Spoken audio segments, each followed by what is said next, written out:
How much do you want to sell it? Well, he's got some. He's promised the boys to get some mugs out of it, but he's getting on with them.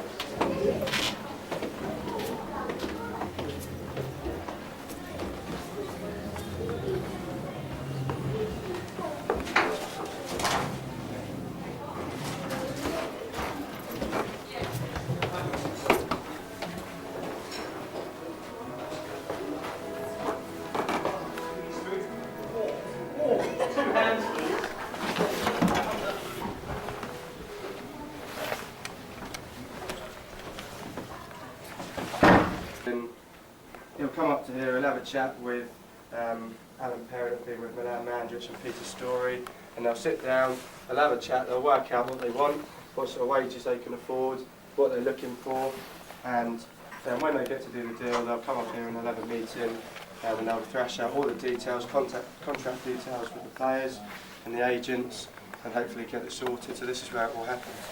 Okay. The chairs on the table over there are actually from HMS Victory. Alright, they've been given to the club. So that's quite honourable, and that's a picture of the Victory on the wall at the back there. Okay, so I'll just go through a little bit of the history of Pompey. Okay, Pompey was founded in what year? The year it was founded.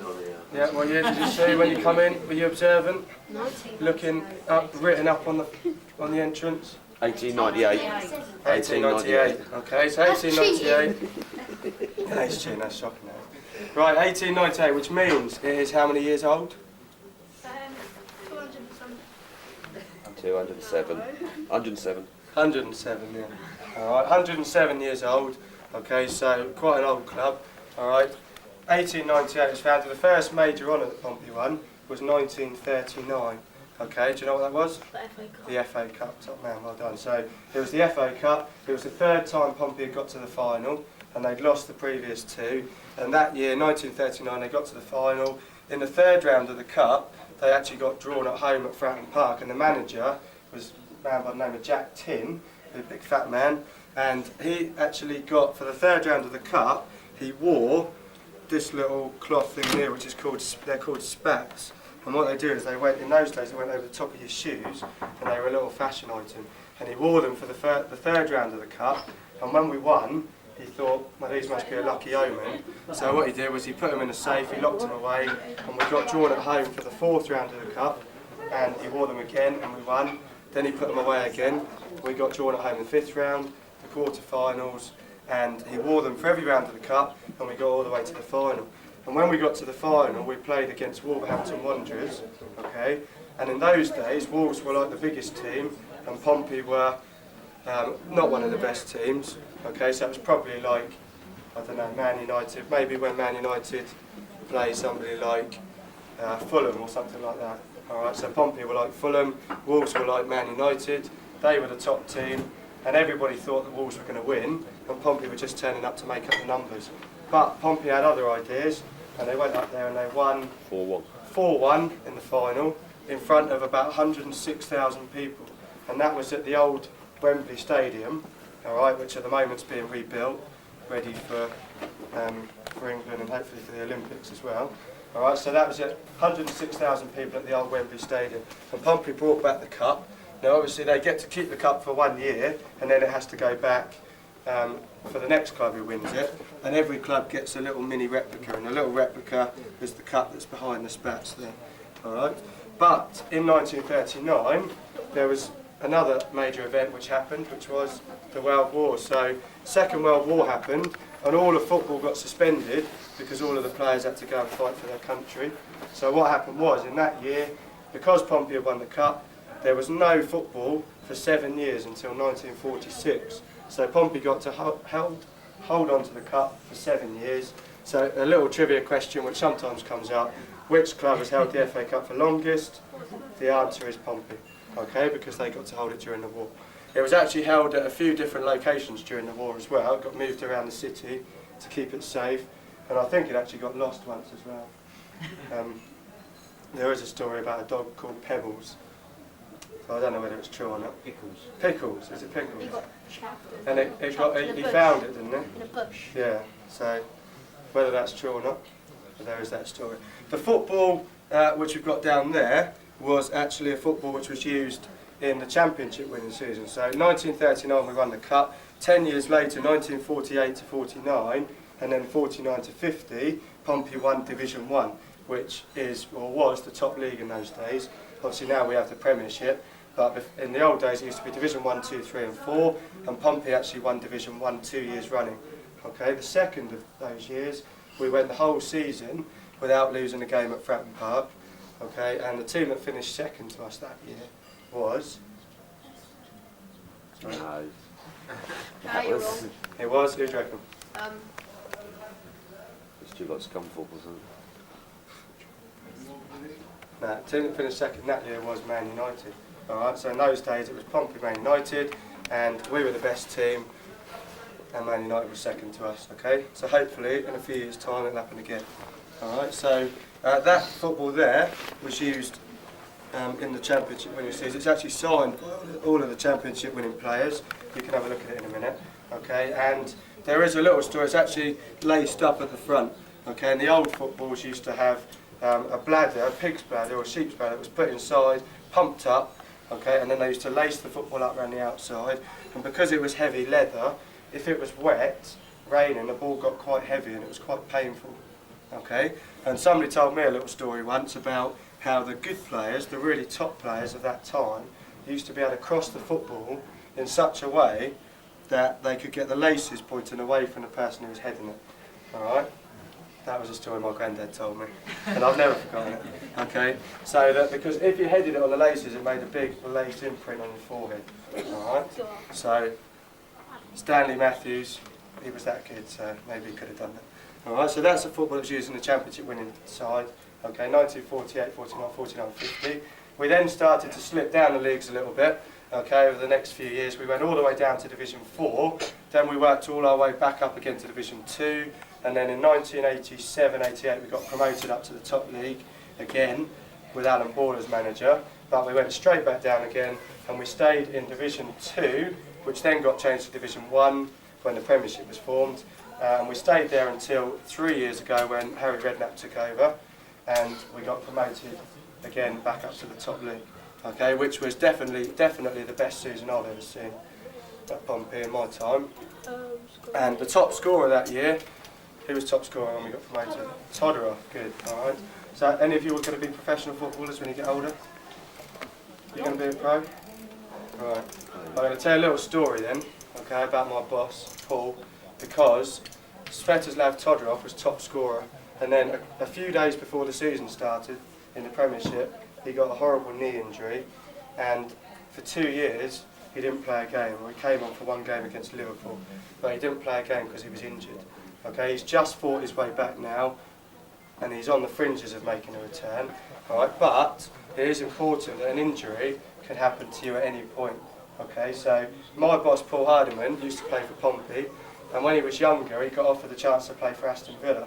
All right, but whilst he was at Pompey, he was doing an apprenticeship in carpentry, and Aston Villa said, we'll sign you, but you concentrate on football, no apprenticeship. But Paul said, no, I want to get myself another qualification so that if something happens to my football, I've got something else that I can do. So he stayed with Pompey, all right, and when he finished his career, he actually did a couple of years in carpentry before he became the community manager that he is now. All right, so it's important for you lads and lasses to work hard at school and make sure you do well for yourselves. Okay, if you want to be a footballer, that's brilliant. Okay, you get a nice car, lots of money, best looking girlfriend, alright, nice life, but it can go wrong at any point, so you need to work hard at school as well. Alright? Right, what I'll do is I'll let you have a little look around. There's pictures on the wall of what the new stadium's going to look like. You can have a look in the trophy cabinet there. Most of them are antique stack. Alright? And then we'll go out and we'll go down to the changing room. Oh, wow.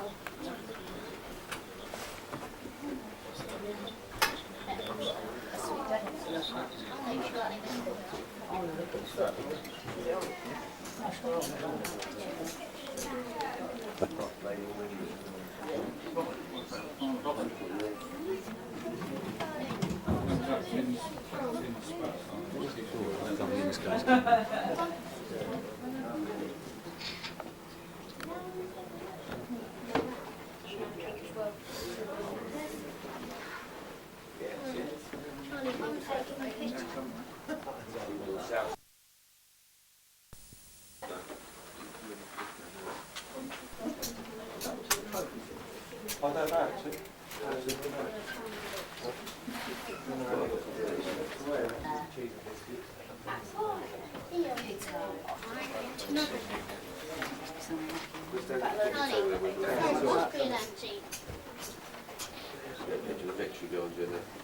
Sorry, mate?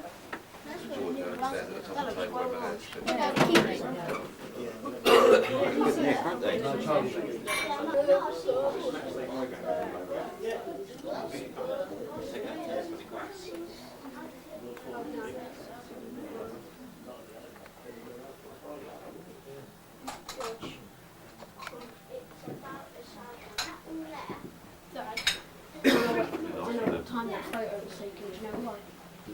Okay, if everyone's happy, we'll go down to the changing rooms. Okay, it is important. Okay, nobody touches anything. All the kits are laid out. Okay, Kevin McCormack, the kit man, is about 6'4" and about 19 stone. And he's a Welsh boxing. Yeah, he had a boxing match against Audley Harrison in the Commonwealth Games, I think. So if any of you touch anything, it means I've got to take them off. Please don't. Or any of us. Please don't. Yeah. My money's on the big fella.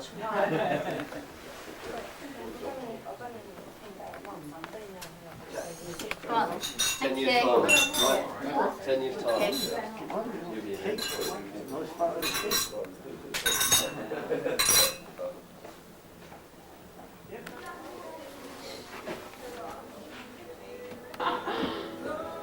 She is poor husband. And dear John, bless her. Well,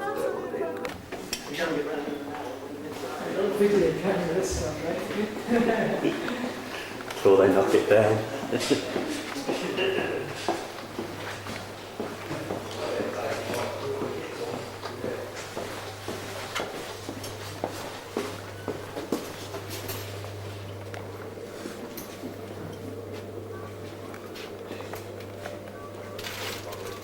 I didn't get that done by my parent. You didn't? No, people do days, Tuesdays, Wednesdays, times. Yeah. I said, well, I've got colours. She looked at me and went, can you normally arrange that? Yeah, all right. On. Yeah, keep going.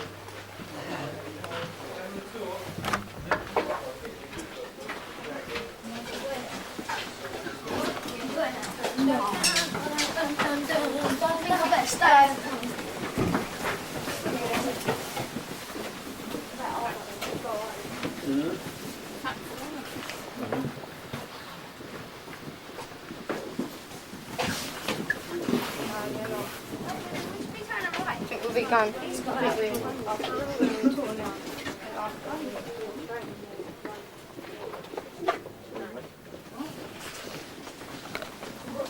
They're washing the kit. That's going to be carried in. Great call.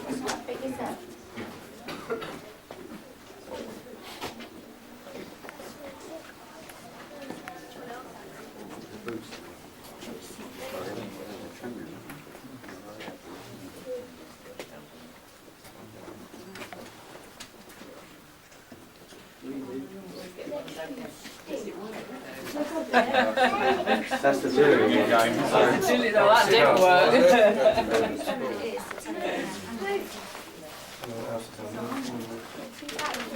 Sorry, do you want one plate of it? Oh, and that's down. That's down. Right. Okay, this is obviously the home dressing room.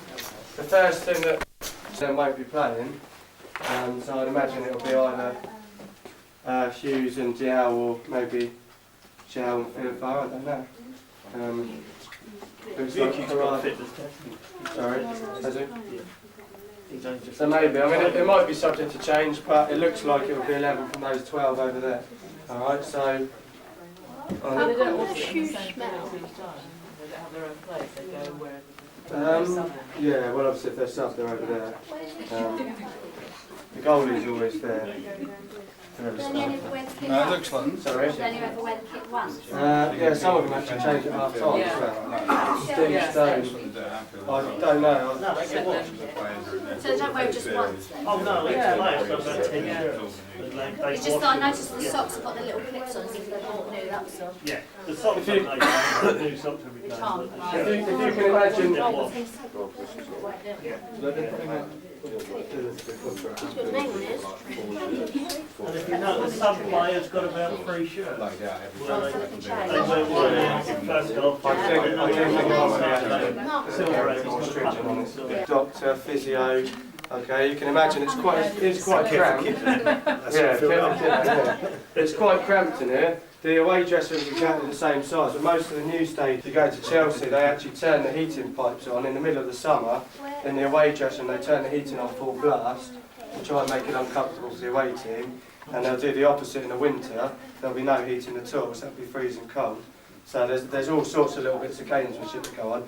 When Wimbledon used to play at Selhurst Park, they used to put a big ghetto blaster right outside the away team's dressing room, and they used to turn it up full blast so they couldn't listen to their team talk. Okay, so there's all sorts of little bits that go on. Just through that door there, you've got showers on the right, and there's 2 baths in there as well. Okay, in the olden days, there used to be one big bath, and all the players used to jump in together. But these days, for health and safety, doesn't allow that. But the reason there's 2 baths there is about 5 minutes before the end of the game, Kev the kitman comes in, and he'll fill one up with hot water and one with ice cold water. And any players that have a knock, what they'll do is they'll spend about 10 minutes in the cold, then 10 minutes in the hot, and they'll switch over a couple of times. And what that does, the hot and cold actually brings the bruising or the swelling out quicker, which then enables the injury to heal and hopefully get them back to fitness quicker. So any players that have a knock will go in there. The rest of them have to make do with a shower. Right, there's no brill cream in there either. The room next door on that side, it might be open, but I don't think we're allowed to go through anyway. You can have a little look, but there you go, and that's actually a fitness room where the players that are injured will go in there with the physio, and there's a couple of massage tables and bits and bobs in there. Luke's Okay, but I don't think we're allowed to go in there. Normally on the tables laid out before the game, you normally see Lucas drinks and Jaffa cake. Okay, Jaffa cakes are quite well known for quick energy providers. Alright, so those of you lads playing in teams should always have Jaffa cakes at half time. Okay, and just before the game. The other thing as well, the boots. You notice that most players will have 2 or 3 pairs of boots. That or more. That depends on when they go out to do their warm-up. It depends on the state of the ground. Obviously in the middle of winter, or if the ground's soft, they'll have longer studs. If the ground's harder, then they'll have shorter studs. So the players will make a decision on that when they do their warm-up as to what pair of boots that they are going to wear. Do we get to see the away dressing? We'll go past the away dressing. I think Just open the door and unlock. I don't know, because I've got a feeling that the other blokes just turned up to lay their kits out. That's what I'll do with that cage. In which case, there's no chance they'll let it right. No, I meant that the door's open to take. If the door's open, you can pop your head in and take a picture, yeah. But I think they've just turned up and they're just laying their kits out. In which case, they won't want us to know until 2 when they're coming out to the player. Some of the players have long sleeve shirts, but some have short sleeve shirts. And all players have got short sleeve shirts. Some of them, yeah. A few of them, Harry Redknapp players used to have, who was it? Matt Taylor normally wears normal yeah, Matt Taylor,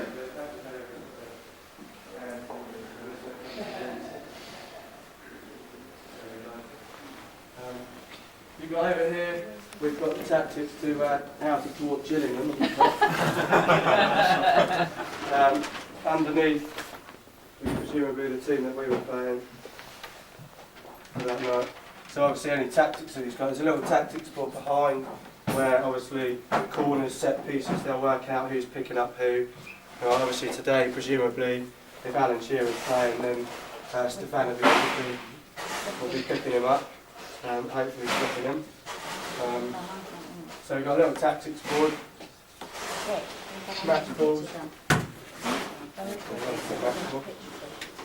warm-up balls. When we do go down, the referee's room's on the left-hand side as well. Okay, it's got referee's room marked on it, so you can have a little look at that as well. Check Okay. the pockets for broad. Yeah, that's it, yeah. So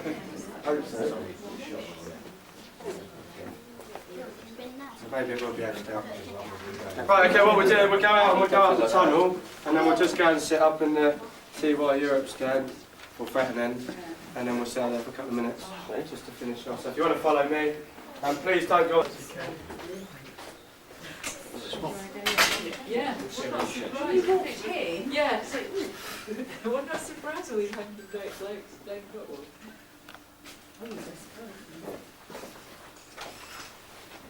Right. Yeah. Okay. It's really good.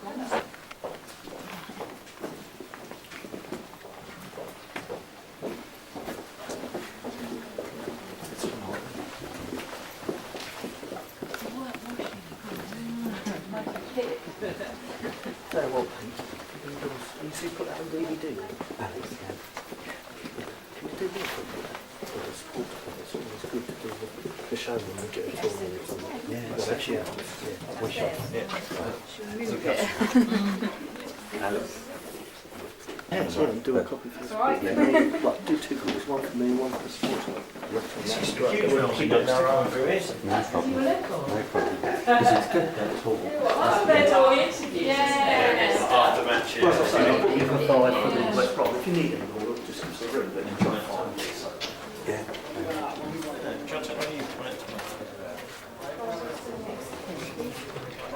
When I'm on Sky.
That's for the man.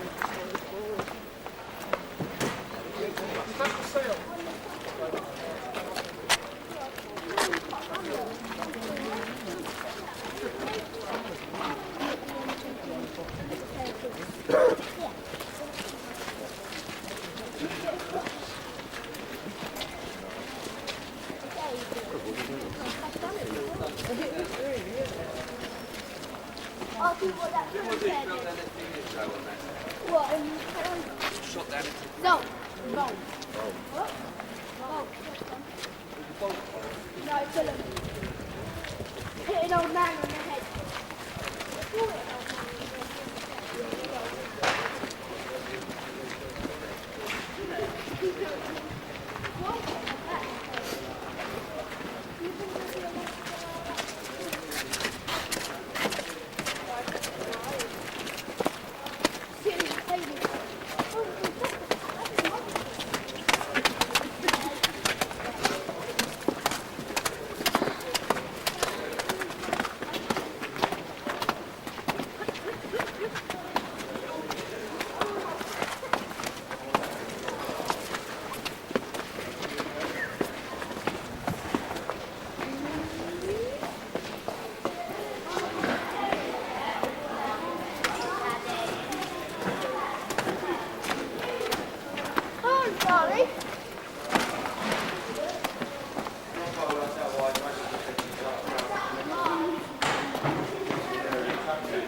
the lines going that way, but they'll run the lines going crossways. I think they've done the edge of the penalty area at the other end. Oh yeah. It's just down being cute.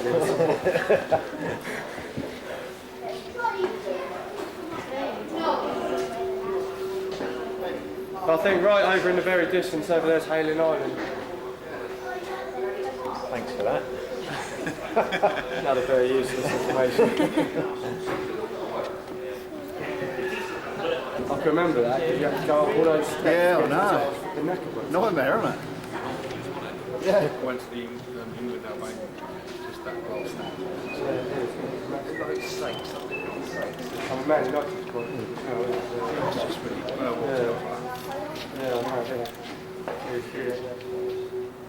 Does anyone remember a game a few years ago when there was an advertising hoarding that was at the top of this stand and it actually fell down? Fell down in the game, Do you during the game, remember? yeah. They actually got the first 3 or 4 rows to move from down the bottom and they put them into the north stand. Yeah. And then the hoarding fell off the top. Yeah, it's a very windy day, wasn't it? Yeah. Along the top of the stand, lovely new stand, and then the first game against Swindon Town on a Friday night, they switched the floodlights on and realised that the stand was blocking out the light.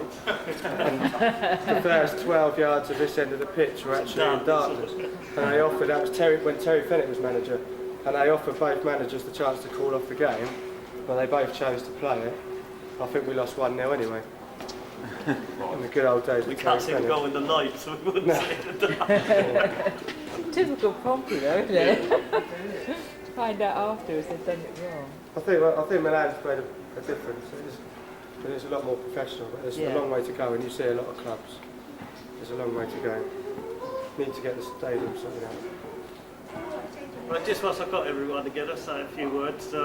Thanks on behalf of Nick, who's done the tour today, and Paul Hardman, his boss, for allowing the supporters club to do these tours. I'm sure you'd like to thank Nick yourself. Give him a big thank you for today. Cheers. Just before we go down, we'll see where Johnny Westwood sits, if you like.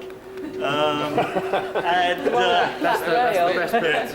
Yeah, just to see the bars are so bent where he bangs his bugle and rattle against it. But yeah, thanks Nick, thanks for everything. And the next tour, if anyone's interested, is December the 17th before the West Brom game. But or not, they do put a new seat in there every year for us. And this is a bar, as you can see, badly, which they try to knock out every year and paint, but they never achieve it. But that's where he actually bangs his bugle. This side is absolutely unbelievable. It's far from this side. But yeah, one will be Froggle Road.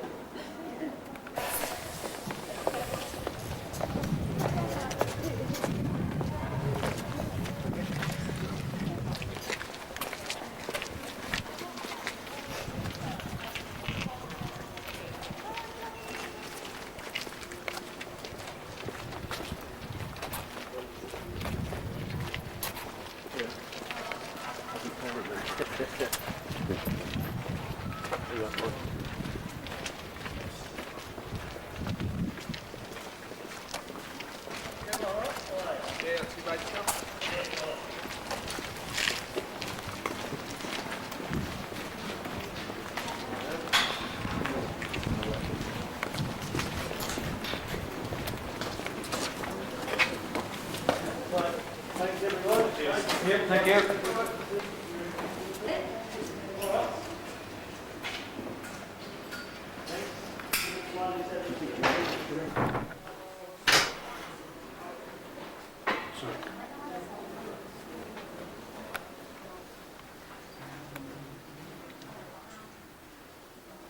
You alright? All right.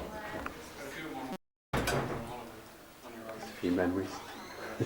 So I film the cabinet as well. Before it all gets knocked down. Oh right. Well, this won't be knocked down. Ah, that's good. Just have a quick film.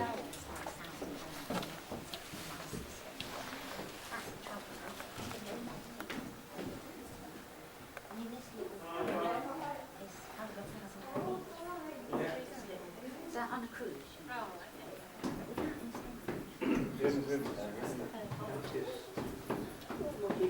That's the thing, if you want extras, you know, there's that.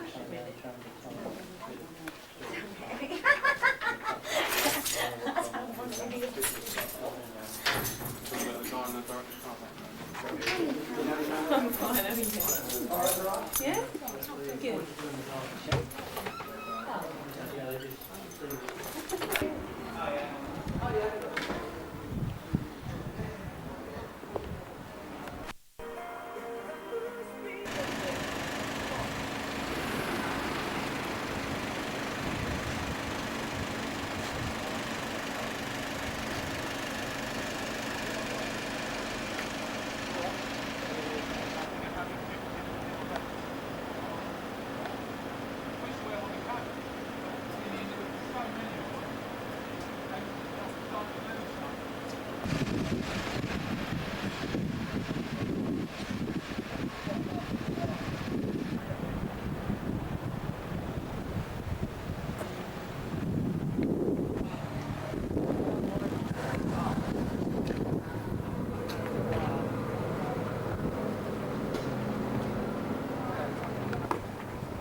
Sure.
Afternoon. Afternoon.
Matchday programmes here, £3. Guitar time door tickets £1 each. And by your matchday programmes for this councillor £3. Guitar time door tickets £1 each.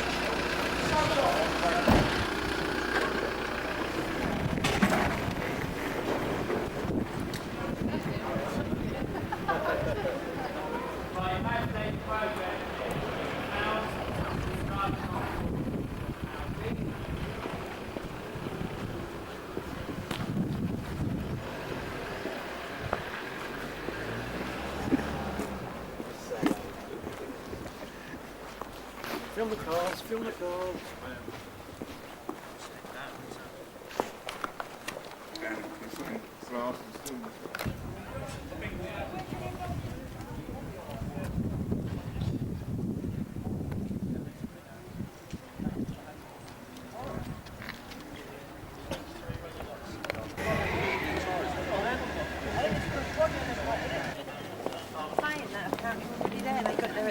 She wanted to go at 12.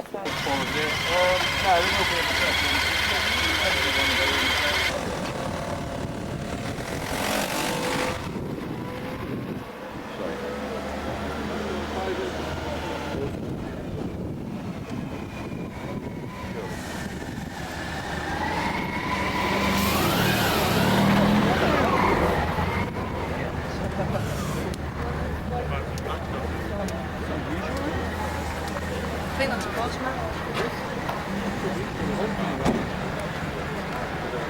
I didn't know they could afford coaches because they were foreigners.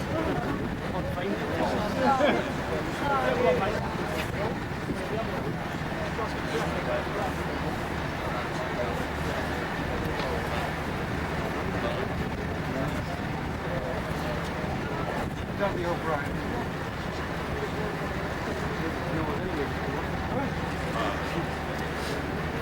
Behind me.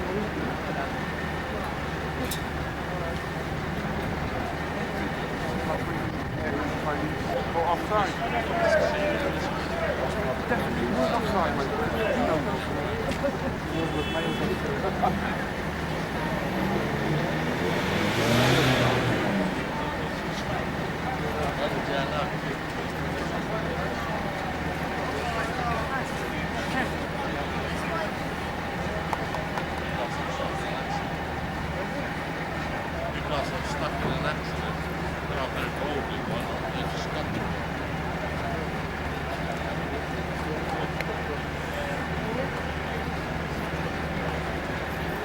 Good way.